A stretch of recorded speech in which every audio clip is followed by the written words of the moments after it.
Welcome to a brand new episode of the Spiraling Podcast. I am your host, Jackson Wallace, and unfortunately, we don't have Jason with us here this morning. I don't think he's feeling too well, kind of feeling a little bit under the weather, but let me go ahead and introduce our guest for you. Growing up in a family of accomplished bootstrap entrepreneurs, it was only a matter of time before Shilpa's own entrepreneurial spirit shone through. Before long, she was selling lemonade for 5 cents and following the latest from the Financial Times, age 12. Today, Shilpa is an accomplished serial entrepreneur, having started, scaled, and sold multiple businesses in diverse sectors. She works with ambitious, passionate business owners on building sustainable growth, profit, and joy. She turns companies into profit generators. It's safe to say that Shilpa knows how to squeeze the juice when it comes to business, and she likes nothing more than when her clients do the same. Indeed, her clients' ROI is many times the coaching's investment, and she offers a money-back guarantee she is proud to say remains unclaimed. Shilpa makes a crazy and unachievable go away so that companies can scale. Having tasted the highs of entrepreneurial journey, the thirst, the quest for change, and then experienced burnout, Shilpa is no stranger to the importance of a balanced life and speaks internationally about this. When not working with clients, Shilpa treks through the countryside, climbs mountains, and photographs breathtaking landscapes, pondering the beauty of Ikigai. Excuse me, I'm curious, what exactly is that? That'll be my first question. First of all, thank you for coming on the show, Shilpa. So much. So happy to have you. But listen, I'm curious. What on this last little bit here? What exactly is Ikigai? Am I pronouncing that correctly? Pronounced it beautifully, and thank Okay. you very much, Jackson, for inviting me, for having me, and giving me this wonderful opportunity to speak with you. Ikigai is a Japanese concept. Ikigai is the intersection of when your mission, your values, your life purpose, your work all come together in that little place. And then you've got that space, that magic. So if you imagine four little diagrams, Yeah. and all overlapping, that little magic space of bliss. Mm. It's bliss. It's finding your bliss in life. It's finding out where you come alive in life. Very, For some, very. it's poetry. Yeah. Some people, it's running businesses. For others, it's a social cause, climate change. Sure. Everyone, it's different. Find out what your bliss is and work with it. And it may not be a place, it may be a space. For me, it tends to be out in nature. Oh, very nice. And when I've worked on all areas of my life, I find that I am in flow. I love that. Very, very, very poetic and being out in nature. I think that's wonderful. It's important because I know today we're talking about burnout, and I think it's something that all of us deal with. And we've had a focus on this podcast of about mental health and clarity and doing things that we need to do in order to kind of calm the mind and trek on through life. So if you could find your bliss, if you could find your that one space or that one thing that just kind of brings everything together, I think that's beautiful. I think that's wonderful. Well, Shilpa, welcome to the show. Fantastic again to have you on. Maybe you could tell us a little bit about yourself. You gave such an amazing introduction to me, Jackson. I don't know what else to say. It's good. You did really well. Well, thank you. Thank you too. And I started out listening to my family talking about business. I had a great corporate career, but you know what, Jackson? I just couldn't get into middle senior management. I kept getting pushed aside for whatever reason. What was it? Micro issues. I'm female all those years ago. Was it micro issues? I'm an immigrant, and they thought I'd have an arranged marriage and have babies, and I wouldn't give them long term in a company. This is a long time ago. I got fed up one day, and I thought, right, that's it. I'm gonna start my own business. And boom, that's when my career started. And it's been a glorious journey. I've run 4 successful businesses and probably 25 that failed. That's all right. many, many lessons in the failure. And I have come to the stage in my life where I encourage people to fail, in the sense that do the journey, go the long walk. Because when you do fail, I tell you what, it's a time to celebrate, because the lessons you learn are phenomenal. We spend so much of our time learning, but yet we don't want to try because we're scared of failing, be it whatever, business, hobbies, languages, new journeys, new adventures. But the learnings in that failing, I think we should have failure parties. Really? Very, very interesting. Yeah, there's that's I've always thought about that, and it's, you know, the best lessons that you get are from failure. You know, you can't be afraid to fail, and so often I feel like whether that's how it is culturally or just in society in general, everybody's afraid to fail. What's going to happen if I fail? And for some, that's kind of a driving force behind, you know, for them to keep going and keep trucking on. But sometimes it's necessary to learn those lessons. It's also a mindset. I remember the first time I failed in business, and I'd got some money from my family, and I got this brilliant business idea. And within 6 minutes, kaput, I'd spent all the money. And everyone's ringing me up, hey Shilpa, how's your new business venture going? What's happening? And I'm like, it's not happening, I failed. And they're like, oh, it's okay, darling, it's all right. And the pressure that we put ourselves under is immense. Yeah. And the expectations that we think other people have of us is immense, when in actual fact they don't have any. Yeah. Very, very interesting. So you're in London. Very, very cool. What's it like over there across the pond? As you guys know, listening to our podcast, we're me and Jason are kind of in the Texas area, but it's a bit of a difference over there in London. So currently London is its best, grey and miserable, but it's still a beautiful city. We're struggling immensely with the pandemic. Yeah. We've done incredibly well in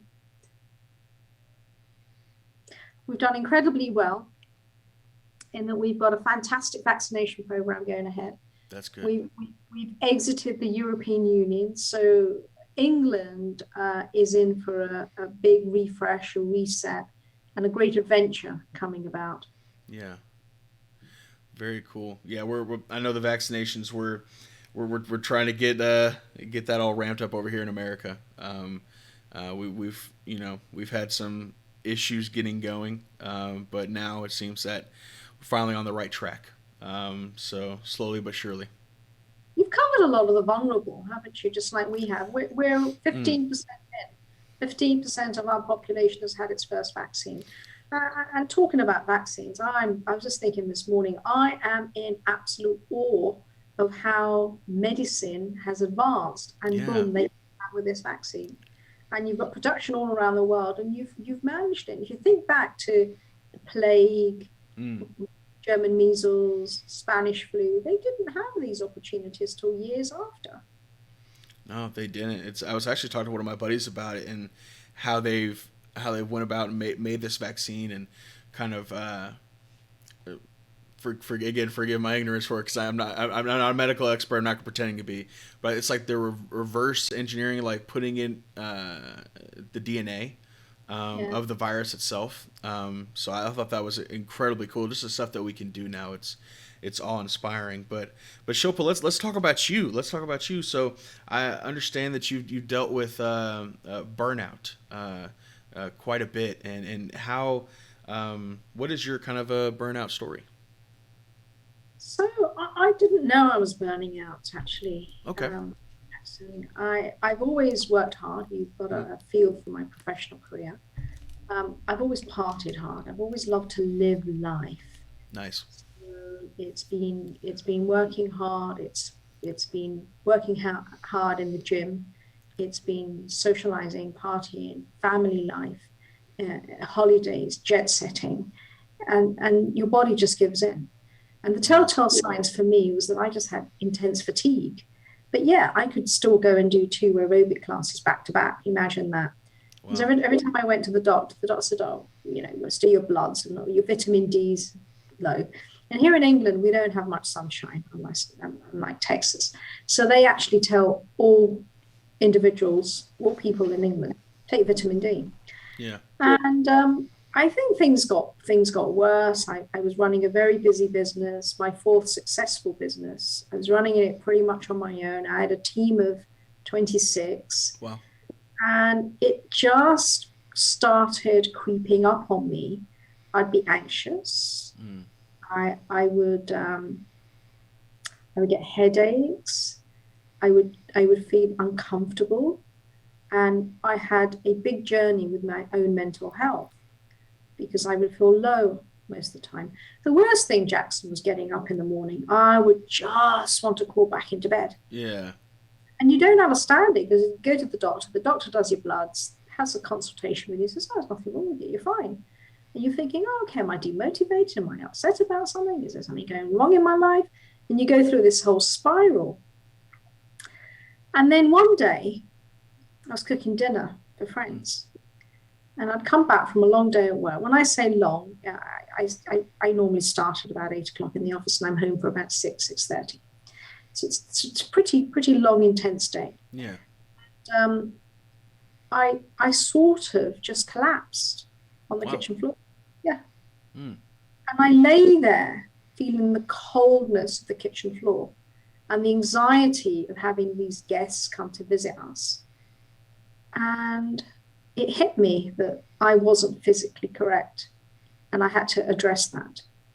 So I slowly took some time to understand it. And when you talk to people about it, they're like, oh, you're just under the weather. There's nothing wrong with you. Yeah. Just take some vitamins, go on a holiday. Well, don't work so much. But I knew there was something wrong with me. And here in England, they don't really quantify burnout that well. They didn't a few years ago anyway. I think they've become a little bit more educated about it. And, that's good. And my adrenals had lowered. They'd fatigued, they'd burnt out a bit as well, adrenal fatigue. It's all pretty much the same thing, isn't it? And so I sought the advice and help of nutritionists and functional doctors and alternative therapists. And they kind of, and here's a funny story for you. You know, I went to lunch with some people, and one of the ladies, she was there from Spain, and we were talking together. And I've been a bit of a gym bunny, and I like to look a certain way and a shape. And I said, yeah, I work out daily, I eat really well, but I still carry a little bit of belly fat. Yeah, just conversations between friends, and Sure. You know how we were. And she said, oh, well, your adrenals are burnt out. And until you get your adrenals sorted, and I thought, where'd you get that from? And she was bang on. She was a bit of a psychic, you know, so she had psychic abilities, and she'd got into that. And that kind of confirmed to me that actually I had some physical challenges I really need to get in touch with and work out. The journey, therefore, I made drastic changes. I sold my business. I've been running it for 10 years. I think I'd fallen out of love with it a little bit. And I think burnout is a psychological, mental, emotional disconnect as well as just physical. I think your body has enough of everything in life, and it says, right, that's it, I'm not doing anymore. And it forces rest. So I was lucky that I had been entertaining an exit for a few months anyway, and there was a company in India, which is where most of my staff were based, who were very keen to have a European presence. So we did a trade deal, and boom, I was, you know, having some time out. Jackson, I spent 3 months at home. I did not leave the house. I was absolutely, completely, totally exhausted. Wow. I slept, I meditated, I watched TV, I slept some more, and guess what? I carried on sleeping. And I think in that time, I was able to give myself time, space, love, compassion, and really unravel what's been going on in my life. Where was I holding trauma in my body at? I have a very holistic approach to health and wellness. Yeah. What had I not dealt with in my life? What trauma, you know, I've had a lot of trauma in my life. What had I not dealt with? Like most people, we have challenges. How had I coded it differently? I journaled, I meditated, I nourished myself. I drank lots of wine too, which wasn't a good thing, I guess, but it got me through. And I remember the first time I left those 3 months, I went back to the gym and I went into a yoga class. And the entire yoga class kind of stood up to say hello to me because they hadn't seen me for so long. And I felt like a mini celebrity. Very cool. Having been a member of a community and a club for a very long time, and then kind of just disappearing from that was quite interesting. I've since managed a phenomenal way of dealing with looking after myself. And let me tell you something, 3 years on, if I overdo it, I still get that shakiness, my head goes weird, I get lightheaded, and I think, oh my God, I've got to do something with this. And I sit down, I change my diary, I go for a walk. We're talking on a Friday, but I don't, and it's just a conversation, so it's cool. But I don't actually work on Fridays anymore. I just take time off. I do bits and bobs, but I have a busy schedule as a business coach. I have a property portfolio and a couple of investments I look after. So my day is busy. And, this Zoom life is really intense, isn't it? It is. It's definitely been a change for sure. I'm fortunate enough to be able to work from home, and it's actually something that I think a lot of people are changing their mindset about. Is do we really need to pay for that office space? Is a question that has pretty much been forced to come up in the light of the pandemic and in this past year. So this Zoom life can be it could be a grind. It could be a grind for sure. I am concerned. I've been talking about this around the world about the mental health of many people with working from a room. I'm here right now in what we call in England the box room, and the box room is your tiny little study room, and I can spend days in here. And yesterday I didn't leave here till 9:30, and I just had calls after calls, and then your phone will ring you. Should we have a quick natter? I have got routines in place. I'm quite rigorous about having a morning routine. I wake up at a certain time. Your fireplace has gone off. My fireplace has gone off. I don't know what's going on. We're just gonna turn it off. Thought that was a real fireplace. I was so impressed. Oh, really? I'm so glad. I find it to be kind of cozy and nice. People are watching the YouTube video. It's I like, oh, they got a little fire on in the background. They're just kind of hanging out. I don't know what that was, but anyway, I didn't mean to cut you off. We just needed a single malt each, and it was the perfect conversation. That's right. Yeah, so I was talking about morning routines, and I'm quite a big advocate of having a morning routine. Yeah. I read a book, Robin Sharma's 5 a.m. Club, and he talks about when you wake up at the crack of dawn. Firstly, the energies are different. You're waking up early and you've given yourself permission to have extra time in the day and use that time in the day for yourself. So many people have families and they have young children, older children, and they don't have time for themselves. 5 a.m. in the morning is your time. It's time for you to do whatever you want, read something good. Robin Sharma suggests you read something personal development, you do your affirmations, you do your journaling. This is about you and have your personal time to work on yourself. So my day normally starts around 5 o'clock, and I start with meditation. I have a daily yoga practice, so I practice yoga for an hour every day. Very cool. In a Zoom class.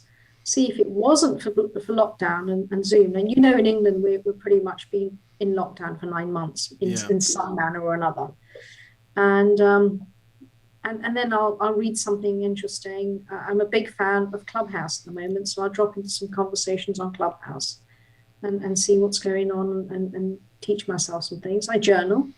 I have a trampoline. I'll do some exercise there, and I from morning till about lunchtime I get through about a liter of hot water. So I intermittent fast. So it just gives my system. It's an old Chinese way of working that you flush out your entire system, and it stands me in good stead. Very cool. Yeah, I've heard of some people talk about intermittent fasting before, and basically, so what that is for those guys who don't know, I think I remember this correctly. You basically only eat for eight hours in the day, six You to have, eight, somewhere around there. you have different schedules according to what you do. So there's a lot of work has gone behind it, and the thinking behind it is that your body doesn't actually need consistent nutrition. And this is a bit against a lot of the modern day thinking that we've come across. And then when you're constantly feeding your body, your blood sugar rises and your insulin rises, and that's when all sorts of things happen, which are not good. Your cholesterol rises, and your digestive enzymes go, and your insulin goes up. And it's insulin that causes, and I'm no medical expert, but it's the insulin that can be detrimental to the body. So when you control the insulin, you find that you are having lots and lots of benefits with your health and your well-being. My hair grays went away. I've got a few left now, but my hair, I had constant grey hair just here, which just disappeared after intermittent fasting. I'm on my third year now. And 16 hours of not eating anything is quite easy because you generally sleep for 12 hours, or you're out of action for 12 hours. That's kind of a sleep time, isn't it? Out time. Yeah. I tend to eat for about 5 hours in the day, which is perfect. It's 2 meals, couple of drinks, couple of cups of tea, and it's good. You mentioned going through about half a liter or so, or a liter of hot water. What was the kind of the driving force behind that and that decision? Is that just like hot tea? Like, has that been helpful to you? Yeah, so when I started in intermittent fasting after a lot of research, intermittent fasting means that you don't put anything that's going to give you a hike in sugar. Okay. So that's black coffee, and black coffee just gave me anxiety, bad anxiety. Excuse me. What I found was that if I just drank hot water, it gave me that sensation of having a hot drink in the morning when you wake up. You're like a hot.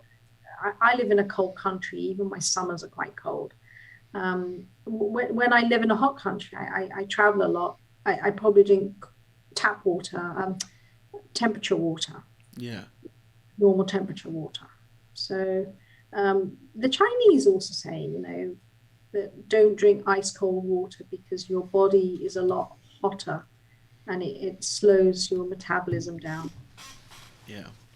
All these things that I read, Jackson, I'm getting to share them with you today. I'm so glad that you're sharing it all with me. I'm just sitting here. I was sitting here next to my fire for a second, just soaking up all of the information. And I think and I appreciate you coming on to share it with us. So you went through through burnout. You started finding ways to cope and overcome that, right? With yoga, taking that time to yourself, and that kind of resonates very very well with me. My mother, she ran and operated a business for about 25 years, and it got to a point to where, I mean, she loved it. She loved everything she did, and it was fun and it was great. And I worked there and through high school and college, but she had gotten to a part where she had developed some issues with her health, with her heart, and it was just stress, and it was it was only functioning at a fraction of what it was supposed to be. And I remember when we sold the business, and she had that time off to herself, and to spend that summer with my sister, who was then at the time, she was about, I don't know, 13 or so, and I just like the weight just kind of melted off her shoulders. Like she was able to sleep in and enjoy her time and read a book and sit out by the pool, and it just kind of reinvigorated her. And I thought that was very telling. It affects everybody differently, but I mean, you have no idea, especially the people who run the businesses, the business owners and the managers and such, the amount of stress that you can go through and how important it is to take care of yourself. Such an important point you raised there, and your story of your mother is something that a lot of business owners go through. I've learned the hard way, because I didn't have business coaches in the time that I started my businesses. And I learned the hard way that actually, you can find harmony in your life, Yeah. your work and your play. A lot of people talk about work-life balance, and they find that equally as hard because you've got so many things to do when you run a business. The buck stops at you when running smaller businesses, micro businesses, side hustles, when you're freelancers. The stress is immense. And I think we as individuals haven't learned to manage the stress. And I also think that it's down to that old adage. I know it's cheesy, forgive me, but work smart, don't work hard. Yeah. Yeah. Be productive. Find out how you can manage your time, your being, your productivity as well as you can. We've got so many hacks these days, so many apps, and it really means that you sit down and first of all work out how you can be a little bit more efficient with your time and get things done. I always think that if you're working more than 16 hours, 18 hours in a day, that's just too much. It's ridiculous. You'll burn out. And I meet a lot of entrepreneurs in my coaching practice that are doing those sorts of hours. I think six hours is a good amount of time, and that's actually when the brain is active and productive and can manage it. Yeah. And then, of course, you've got a few phone calls, you've got a little bit of admin to do. And you must make time in your life to have a life. Yeah. Don't work so hard that you forget to have a life. Yeah, you'll blink and it'll pass you by, and you'll sit there and wonder where did all the time go? What happened? How did my babies grow up so fast? And how did all of this change? When did that new restaurant come out? You know what I mean? Like, I didn't even know that they built it. So yeah, you just. And I was guilty of that, which is why I burnt out. So it's so nice for me to come out the other end and see the world through different glasses and different lenses and say, wow, okay, I can still run a business. I run a few now still. Very cool. And my main work is I'm a business coach, and I support businesses to do just that, to grow, to make good money, to be very efficient, to scale. But at the same time, I want the leaders, the founders, the entrepreneurs behind the business to see their life. I encourage picking up a passion project. Do you want to restore a classic car? Do you want to learn to sing? Do you want to learn to sail? What is it? Find a passion project, which is going to be just as intense and as rewarding as your business. So the thing is, I mean, you know this really well, Jackson, that when you run your business, many of us bootstrap, and even those that don't, it's still our baby. We still put blood, sweat, and tears into it, and it becomes so embroiling. And that's where burnout often happens, because it's a very fine line between passion and burnout. Very fine line indeed. But let's get into more of. You mentioned that you run a couple of businesses now. You also are a business coach. I'm curious, and I have some questions, talking points here. Is business growth a science or an art? I think it's both. I think there's formulas for success we can follow. So if we worked on the premise of exponential growth, for example, and a business just looks at several points in their business model that they can work on, which is, can they increase their price by not a huge amount, 5%? Can they increase the number of sales they make by 5%? Can they make some referral partners or business partners or strategic partners, whatever the industry, product, or the service is? Again, 5%. The growth that you get is quite exponential when you work on that way. And at the same time, you're working at other areas in your business. So that's when the scientific formula comes into play. Can we look at all of these factors and all of these areas and develop them and grow them and let them work one by one? And at the same time, we've got to work on our motivation, our ability to perform the tasks, our mindset. Do we believe that we can do it? I know there's a lot of personal development mumbo jumbo about believe it and you can make it happen in The Secret. And I think a lot of that is phenomenal, but you've still got to put the action in.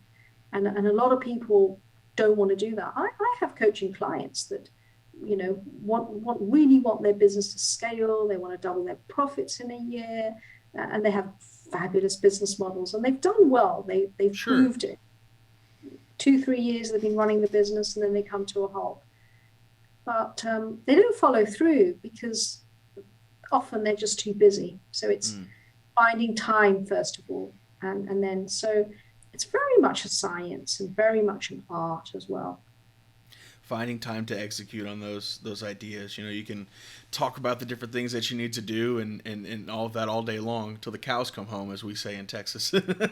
But you have to be able to find time to execute and to follow through. I think that's very important. I noticed that you do your own show as well. What is Passion in Business?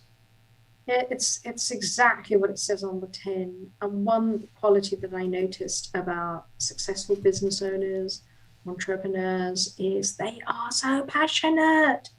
They love what they do, whether it be tech ed, artificial intelligence, new innovations, SaaS projects. I have a friend who's started making face oil because that's been her passion since she's been a child, and she's developed her own formulas, had them tested, and gone to launch, and absolutely passionate about it. Awesome. So I interview all these people. Let's find out these fresh thinkers, change makers, disruptors. What are they doing? What ideas do they have? Let's get under their skin, inside their mind. What are they thinking? How do they think? What strategies do they have for business? There's always stories to be learned. And the idea is that other business owners get a lot of shortcuts, learn some hacks and inspiration. Yeah. Very cool. That's awesome. Well, guys, I'll definitely towards the end of the show, don't worry, I'll put the link in the description for her show as well. I think that's going to be that'll be very beneficial for some of our viewers and our listeners. And so I have there's an interesting term that I found on your website, and I love it when guests have websites. It just makes everything so much easier. I can go through it, I can do my homework, and I can look through and find little things to ask them about. But what is we were talking about passion. I think I know the answer. What is a passionpreneur? Oh, a passionpreneur is someone who helps entrepreneurs run amazing businesses from their passion. Very cool. Very simple. Very, very, very cool. Very simple. Easy. Done. Love it. Okay. Passionate about it. Do you want to turn it into a business? Yeah. It's not just about inventing something, but it's making sure there's a market for it, making sure you can sell it, making sure that you can wake up in the morning and be excited about it and make a living from it. Yeah, it's got.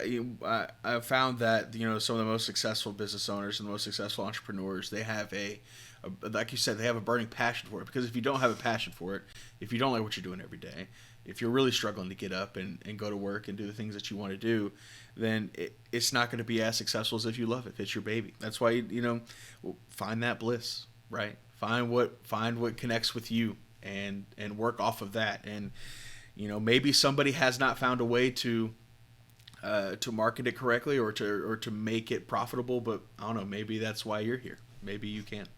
So you got to work with that. So I'm curious. Okay, so you do you're business coach, and I'm curious. Do you have specific strategies that you talk about with your clients? Do you have some that says, hey, this is how you do this. This is how you go about raising your profits, etc. Like what is it that you do whenever you get in that first kind of client meeting? Oh, okay. So first kind of client meeting is discovering where they are, where do they want to be, what's the gap, how do we fill the gap, and then we start top up, and then we drill down into micro details. My programs last for 12 months, so I give my clients a significant amount of support in that period, and it's almost like having a new business partner or a board member, alongside. So it's finding what that gap is, and that gap often is a lack of sales, lack of leads, positioning is incorrect in the marketplace. Are they the dominant positioning? Do they have a dominant market position? If not, how do we get them one?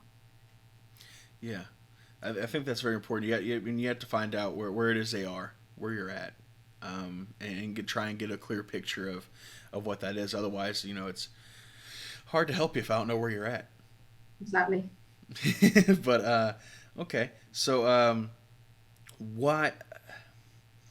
I'm curious if we could talk about why reinvention is a necessity for business, kind of the need to innovate, if you will. If businesses don't innovate, they get stuck. Remember blockbusters. Yeah. Oh, I remember Blockbusters. I'm still part of that generation where I remember going to Blockbuster on Friday night and getting that movie with Dad. And then the things that some people don't understand. And forgive me, Shilpa, for interrupting. The things that the kid I say, oh, the kids these days, but like they don't have everything on Netflix and HBO Max and Amazon and all these different places. Watch whatever you want, whenever you want. Man, the worst feeling in the world was going to Blockbuster and you're like, I want to watch this movie. And you pull back the cover and there's no more copies of that movie available. That was just terrible. Oh my gosh. One of the worst feelings anywhere. Anyway, you brought up a memory back for me. What about before blockbusters? Do you remember videotapes ever? Yeah, I do. I remember. Oh my gosh, our family, we used to have it was an entire cabinet full of VHS tapes, and we had all the Disney movies and fairy tales and things like that in there. And my dad he's a big James Bond fan, so he had every single James Bond VHS under there. And gosh, I remember those. I'm not so young or not so old. I'm kind of right in the middle of that line there so far. But yeah, it's. I'm not sipping wine, by the way. It is Ribena. Oh no, you do your thing. I mean, I got some water, and I'm kind of hanging out. I remember those days. They were very often when I'm on a screen, they see this red liquid on there. They go, "Is that wine this time of the day?" Well, don't worry, guys. London it's a few hours ahead, so it's. We also have another saying here in Texas. It's 5 o'clock somewhere. It's Friday. Just go for it. But I'm curious. I have another question here. We were talking about how you come in, your business coach, and you give them strategies, and you're with them for 12 months in a significant amount of time. And I'm wondering, within that 12 months, do you talk about powerful ways to turn failure into success with your partners? Or with your clients, excuse me. Yeah. You see, we touched upon failure earlier, didn't we? And how business owners intrinsically are worried about failing. It's always a challenge for them. So we are going to have some level of failing with a project, a new division, a new market penetration. Often it's with, I find, with majority of the size of entrepreneurs that I work with, of just over 1 million in sales to 5 million, it's recruitment. They're at that stage, they want to grow. They've made their business model work. Yeah. And they often fail at that because they haven't yet understood recruitment culture. They haven't yet created a culture within their organization. They haven't learned to let go and delegate. And so it's leadership skills that I find that I teach them first. When you're talking about leadership skills, is there something specifically that you're telling to kind of to bring out of those business leaders? Like what kind of leadership skills do you teach, or do you coach or try and bring out of them? So first of all, we want to put systems into the business. And then it's the people that run the systems and the leaders that run the people. Yeah. So we've got to teach the leaders how to run the people and not get into the systems. Gotcha. Okay. Yeah. I know that, my dad, he's an author as well. He's a lawyer. But he's wrote a couple books on leadership and how important it is to have those specific set of skills and to be able to connect with people, how important that is in business and how important that is in life. If you can't connect with people, it's a bit harder to get the things that you want out of your business. I think people make the world go round. Yeah. Relationships are the lifeblood of business. Relationships and cash. So making sure that you lead your team successfully and you value your employees, because without employees, we don't have a business. And if you look at the businesses that do well, they're all the ones that create a positive culture of appreciation, That's right. acknowledgement, training, advancement, to the extent that they don't want to leave the business. Recruitment costs are the highest ever in business. Retention is easier. Treat people well. Certainly in all my time in business, when I've looked after my teams and really valued them, made them an integral part of decision making, policy, given them autonomy in projects, given them perks and treats, and created a culture of fun and advancement and togetherness, we get so much more out of them. It's almost giving them the business to run. And I've always hired people smarter than me, Jackson. That's one thing I learned very early on, that I was very smart at business, and I got a great ability to spot business ideas, but I'm terrible at growth, progress, and administration. And I've always brought people in to do that for me. Initially, it was tough, because I'd be thinking, oh, are they doing the right thing? Are they not doing the right thing? But I learned very early on just to let go and trust. And it's worked out for me. I don't need to know everything. That's probably the thing that you said on this podcast that has resonated with me the most. Hiring people that are smarter than you. Because you don't know what you don't know. And that is, I think some people struggle with that idea. They think, well, I'm the business owner. Well, I'm the leader. I'm supposed to know what's what. And having true leadership is recognizing that you don't know everything. And when you bring in people that are smarter than you, and when you give them autonomy and they can help you understand certain, like, your weaknesses, I mean, that's the recipe for success right there. You have to, and like you just said, you have to let go.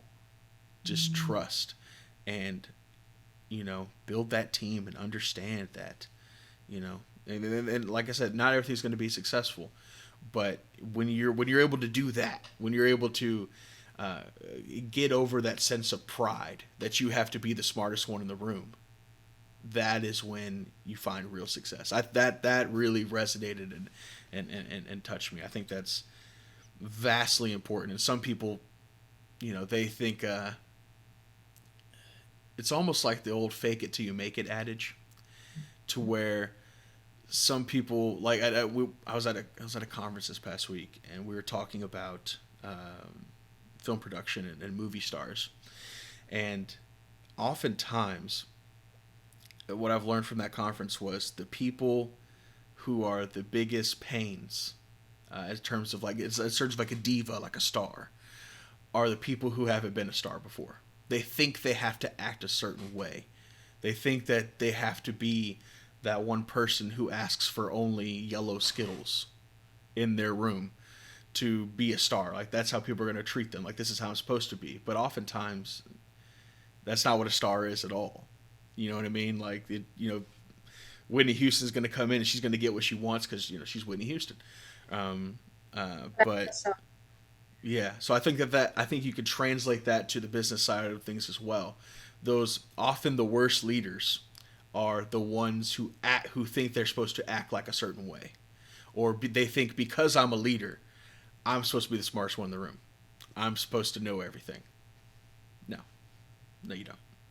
It's a common mistake to make, because it's lack of learning, and we go back to business as science. That if you can put some of these building blocks in and tick some of these actions off, business is so much more easier than we think and know and feel. Yeah, it really is. Wow, I have loved this conversation, Shilpa. I can see how. I'm so grateful to talk to you. Yeah, I can see how you've been extremely successful on this side. But before we go, I'm curious. So we've talked about different ways, leadership skills and how you come into a brand new client relationship. What are 3 things an entrepreneur can do to bring up the success in his life or her life? I think the most important thing, and I learned this the hard way again, I've shared that, I've said that a lot this podcast, is really understand how to increase sales. Do everything possible to increase sales. Guerrilla marketing techniques, understand internet opportunities. They're wide and vast. Nowhere in the history of marketing have we had as many opportunities to target marketing than we have now, looking at social ads, for example. Don't be scared to spend marketing spend. Be very, very clear about understanding that you're getting a good ROI. And if you spend $10 and you get 30, 40, 50 back, hey, keep spending that $10 over and over and over again.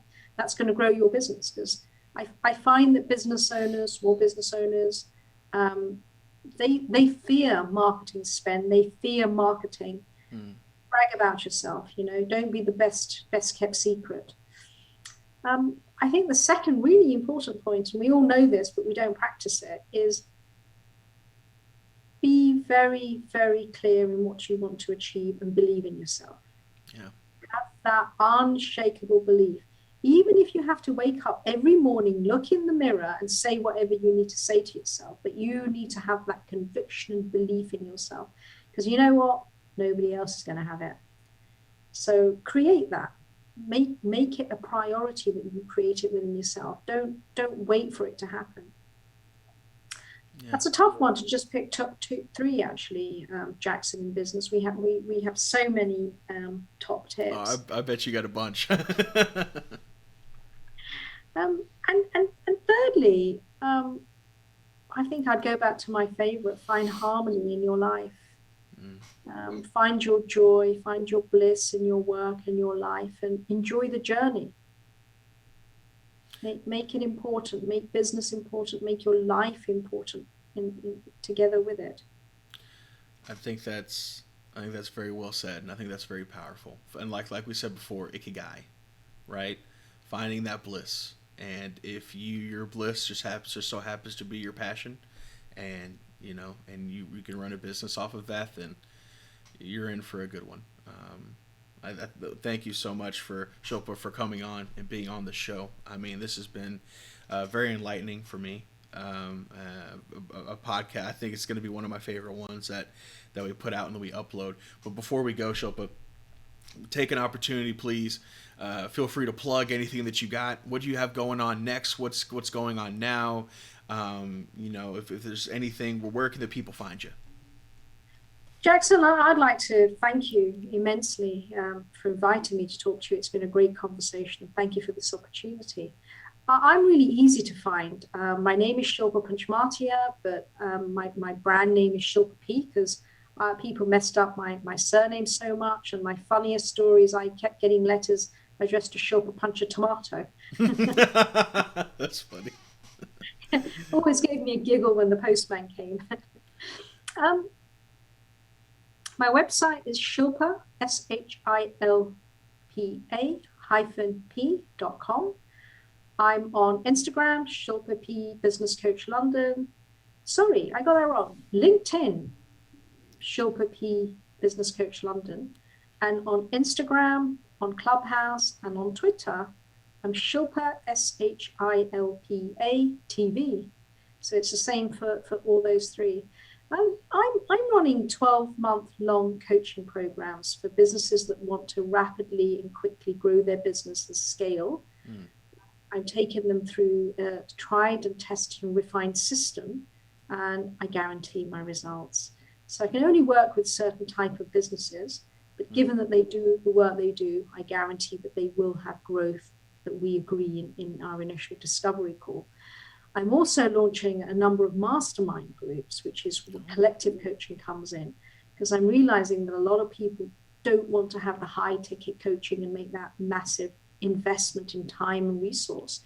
And they want to have a tribe of people, a community that they can talk to, an accountability group. And that's working out really well. So I'm having groups of 10 in 2 different and distinct areas. One's going to be open in all sorts of businesses, and the second is going to be for digital agencies only.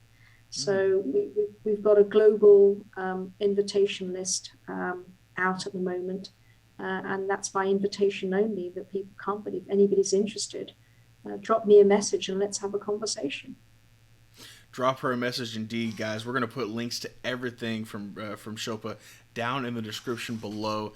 Again, Shilpa, the tomato choke really made it for me. That was absolutely awesome. But again, thank you so much for coming on. We really did appreciate you guys, you coming on. We'll have to get you on again when my co-host is feeling better. I think he would love to kind of talk with you and pick your brain. He's a business owner as well, so I'm sure he would love that. But anyway, guys, that's it for me. Shilpa, you have anything else before we go? That's great. Thank you, Jackson. Look forward to talking to you again. Thank you guys so much. I hope you guys all have a wonderful day. Oh, before we go, remember, please, you can find us where all podcasts can be heard. Apple, Spotify, Google, we're everywhere. Literally everywhere you get your podcast, you can hear it. We can also check out the video over on youtube.com/spiraling, youtube.com/spiraling. Go check us out for the video portion of this of the podcast. So we hope you guys all have a wonderful day, and we'll see you on the next one. Bye-bye.